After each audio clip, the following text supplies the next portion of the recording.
రంగారెడ్డి జిల్లా ఫరూక్ నగర్ మండలం ఎలికట్ట భవానీమాత ఆలయంలో భారీ చోరీ జరిగింది. సుమారు 5 లక్షల రూపాయలు విలువ చేసే 8 కేజీల 500 గ్రాముల వెండిని అపహరించారు దుండగులు.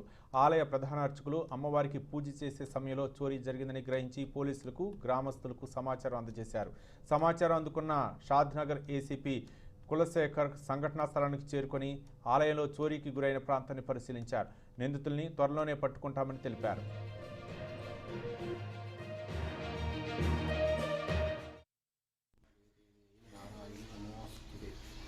శ్రీ అంబాభవాని దేవాలయంలో రాత్రి గుర్తు తెలియని వ్యక్తులు వచ్చి అమ్మవారి యొక్క ఎండి సామానులు, అమ్మవారి యొక్క మకర తోరణం, గణపతి యొక్క కవచం, కుమారస్వామి యొక్క కిరీటం మరియు ఆలువాల కిరీటాలు, శటగోపురం ప్లేటు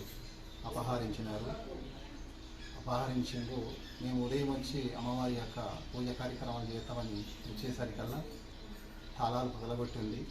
ఇవి చూసి మేము గుడికి సంబంధించినటువంటి వ్యక్తులకు, చైర్మన్ కానీ, తర్వాత గ్రామ పంచాయతీ సాయి కుమార్ సర్పంచ్ గారికి కానీ, పోలీసు వాళ్ళకి కానీ తెలపడం జరిగింది.